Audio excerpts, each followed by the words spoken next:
In today's video, we have another OCE grading submission return. Let's see how we went.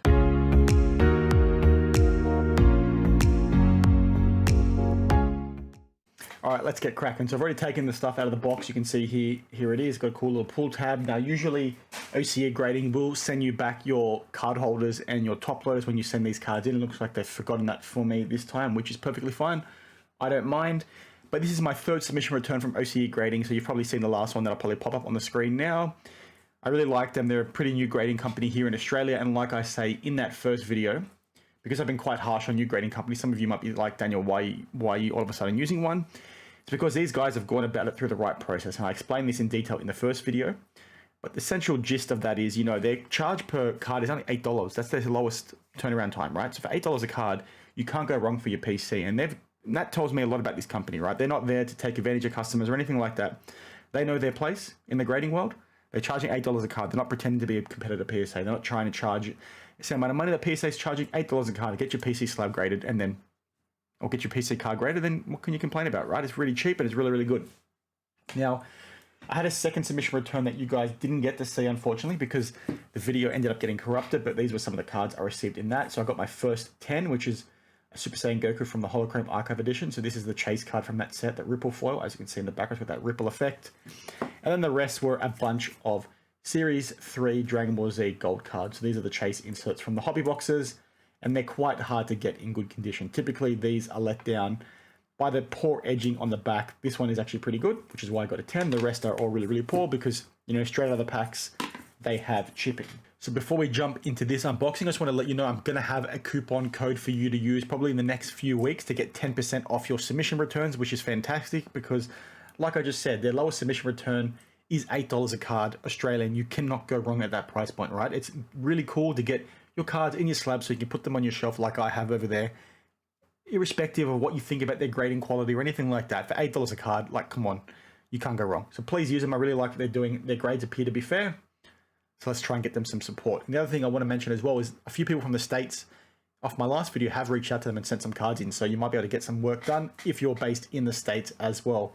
Because like I said, they're not pretending to be PSA. $8 a card, you sort of know what you're getting into, right? It's purely there for PC stuff. And maybe one day, maybe they'll be a bit bigger. But for the time being, they're not pretending to be something they are. So that's really, really cool. Now, to give some context on this submission, they let me know on Instagram, which is really, really cool that they do this because not many businesses would. They said, Daniel, we've just sent you back your submission return. Just a heads up, I think you've missed something when you submitted your cards. So unfortunately, they said to me that all the silver cards that I sent in from Dragon Ball Z Art Box Series 3 had an issue with the surface. Now, I got all these in one lot, if I remember correctly, from the States, had them in top loaders, and then basically didn't check them until I sent them in. Now, I had a look and saw that the centering was quite good. The edges on these are really, really good compared to the gold versions. The edges are much better on these because they're printed on different cardstock, but they said, I just want to give you a heads up because if you get this card in hand and all of a sudden you say, what the heck did they grade? I just want to give you the context. And what they said was that on the right edge of the front of the card and on the left edge of the back, you can see that there's a slight crease. So let me have a look now. I can slightly see it here on the front. It's hard, it won't show up on camera, but let's see if I can get it on the back. Let me see if I can find it.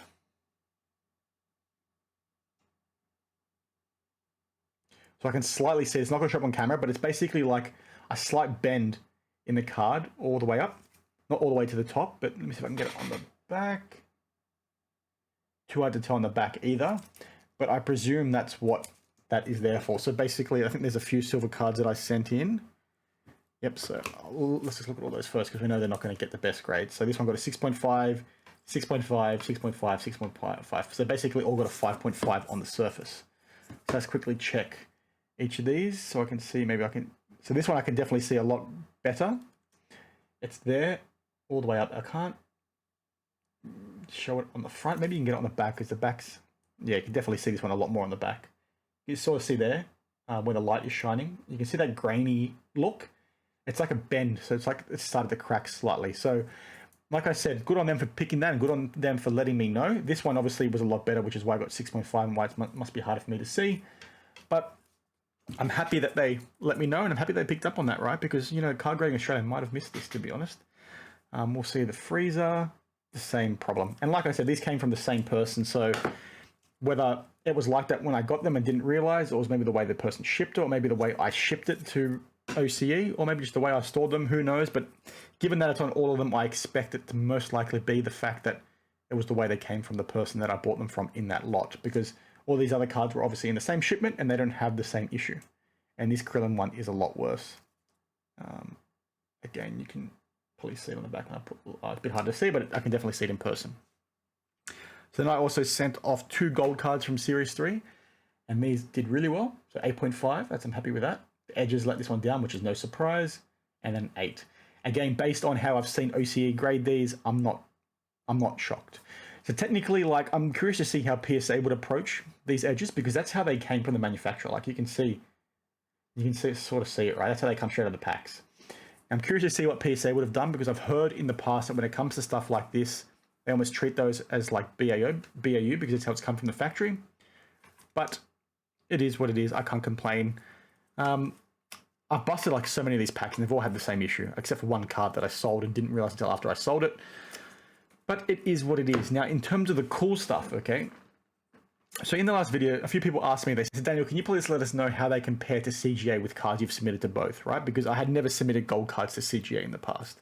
I've submitted a lot of these holochrome cards, which is what this next one is. And typically they came through at, 9.5s and 10s from CGA. I would say like 99% of the cards of the like 100, 200 that I sent to them came back as 10s. So let's see how the comparison went now that we have a proper comparison in place. And this one got a 9.5. Now this is a really, really good Super Saiyan Goku. This is from the Holochrome Archive Edition. It's just a base card, but it has that nice textured rainbow refractor finish. And it looks like centering was the big one that let it down. Now I will say this, I have no doubt that if I sent this card to Card Grading Australia, it would have got a 10. Because they have given 10s to cards that had worse centering than this. So this was a test case that I put into OCE to see how they would do. And it looks like they've been a little bit harsher than what Card Grading Australia is, which is always a plus. Like the main reason why you should be going for these guys is because they're so cheap. But the fact that their grading is a bit tough and their labels look fantastic, I think it's a no-brainer. The next one, which I think these two were both gold labels based on what I saw when I pulled them out of the pack. Bang, another 10. Very happy with that. So again, CGA would have given this a 10.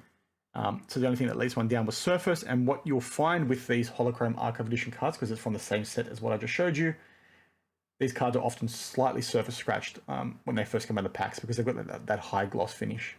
So maybe if I gave it a quick wipe down beforehand, but I didn't want to do that. I just wanted to send it in the same way I've sent in, the stuff to CGA in the past. So I got a 10, very, very happy with that. And then finally, a pretty rare card from the Dragon Ball Chromium Archive Edition, the Dragon Ball Chromium Edition. Also got a 10, nice. So the corners let this one down ever so slightly, which I think it is this one here at the top left. Looks like there's a bit of fluff there, or is that a bit of the sleeve they put it in? But either way, that's fantastic. I'm happy with that. That's a really cool card to have on the shelf. These cards are quite rare. They're from 1995. You don't see them too often in Australia, let alone elsewhere in the world. So I'm very happy to have that. Very happy to add that to my collection. Overall, it's pretty good. I'm glad they sent me that note before they mailed these. So let me know your thoughts down in the comments below, how you think I did. These were another 10 free submissions from them, so keep that in mind. But like I've said in the past, I only put my name to things that I think are tangible. If these guys end up doing a crap job, I'm going to tell you they're doing a crap job. But right now, they are beyond fantastic. Like I said, $8 a card, you can't go wrong. You're going to have a 10% off coupon code coming shortly, so keep an eye out for that. As always, thank you for watching, and I'll see you in the next one. Cheers.